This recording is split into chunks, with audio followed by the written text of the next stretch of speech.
Virat money laundering में राहुल गांधी, सोनिया गांधी और अन्य के खिलाफ ईडी की अभियोजन शिकायत पर भाजपा सांसद रविशंकर प्रसाद ने कहा, कांग्रेस पार्टी को विरोध करने का अधिकार है, लेकिन उसे सरकारी संपत्तियों का दुरुपयोग करके नेशनल हेराल्ड को देने का अधिकार नहीं है। इस पूरी संपत्ति को परिवार के हाथों में पहुंचाने के लिए एक बहुत ही दिलचस्प तरीके से कॉर्पोरेट साजिश रची गई है। और यह संपत्तियां क्या है? दिल्ली में बहादुर शाह जफर मार्ग पर एक संपत्ति, मुंबई, लखनऊ, भोपाल और पटना में संपत्तियां। यंग इंडिया लिमिटेड को एक धर्मार्थ संगठन माना जाता है, लेकिन अब तक यह पता नहीं चल पाया है कि इसने क्या दान किया। 90 करोड़ रुपए को 50 लाख रुपए में लिख दिया गया और हजारों करोड़ रुपए की संपत्ति अर्जित कर ली। रिकॉल वैल्यू जरूरी है। नेशनल हेराल्ड 1937 में शुरू किया गया था। इसमें 5000 शेयर होल्डर्स थे जिन्हें शेयर खरीदे उसके। तो ये नेहरू खानदान की जागीर कभी नहीं रही है, इस बात को समझना बहुत जरूरी है। और बड़े बड़े लोग जो फ्रीडम फाइटर थे, जो बाद में कांग्रेस के बड़े नेता भी बने, मुख्यमंत्री वगैरह बने, ये सबों ने उसमें सहयोग किया। 2008 में नेशनल हेराल्ड का पब्लिकेशन बंद हो गया क्योंकि वो चल नहीं पाया। उसके बाद कांग्रेस पार्टी ने नेशनल हेराल्ड को 90 करोड़ रुपया दिया था, एसोसिएटेड जर्नल लिमिटेड जो इसको पब्लिश करते थे। ये जानना जरूरी है कि कांग्रेस पार्टी एक पॉलिटिकल पार्टी है। पॉलिटिकल पार्टी को कई एग्जम्पशंस हैं, आपको मालूम है। तो वो किसी प्राइवेट बॉडी को पार्टी का फंड नहीं दे सकते हैं, इस बात को समझे आप। That is purely prohibited. दिया उनकी बात है, घर की कंपनी थी। अब उसके बाद उसने कहा आपका लोन हम दे नहीं सकते।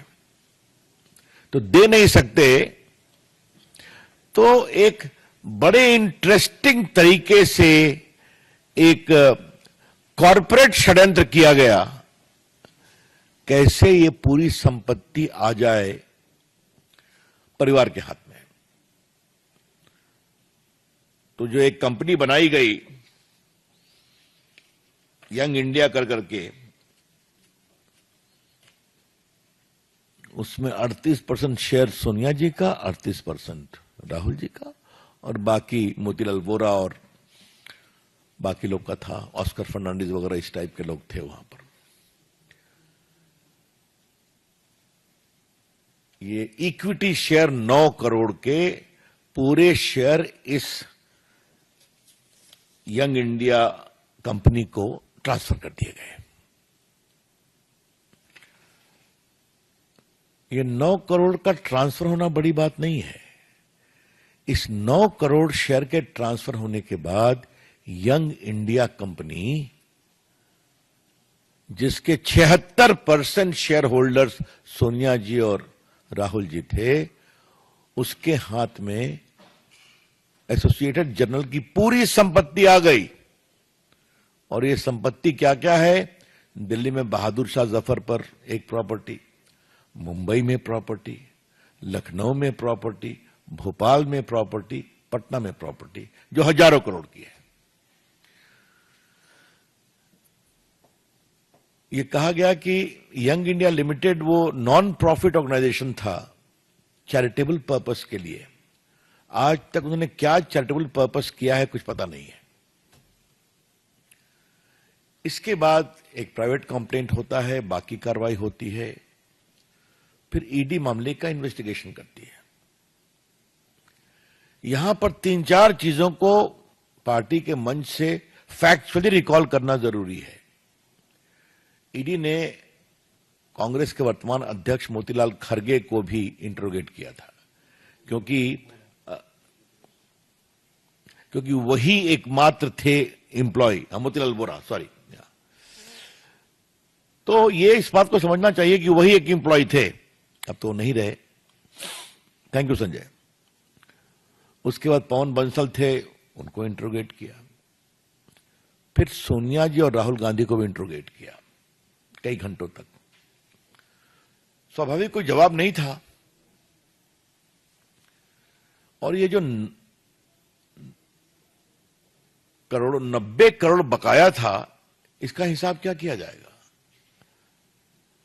तो 50 लाख रुपया दे दिया गया स्टेट जर्नल को और सारा लोन राइट ऑफ हो गया नेशनल हेराल्ड को प्रकाशित करने वाली कंपनी का। एक बात है, कॉमर्स में इस परिवार का जवाब नहीं है। 50 लाख में 90 करोड़ की संपत्ति प्राप्त कर लेना, 90 करोड़ राइट ऑफ कर देना और हजारों करोड़ की संपत्ति का मालिकाना हक प्राप्त कर लेना। और दूसरे सदस्य जो मेंबर हैं 3 करोड़ में जमीन खरीदते हैं हरियाणा में और कमर्शियल यूज हो जाता है और 58 करोड़ रुपए में बेच देते हैं।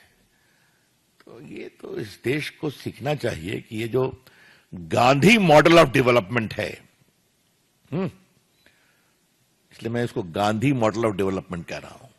गांधी जी नहीं, Gandhi model of development. Be very clear about it.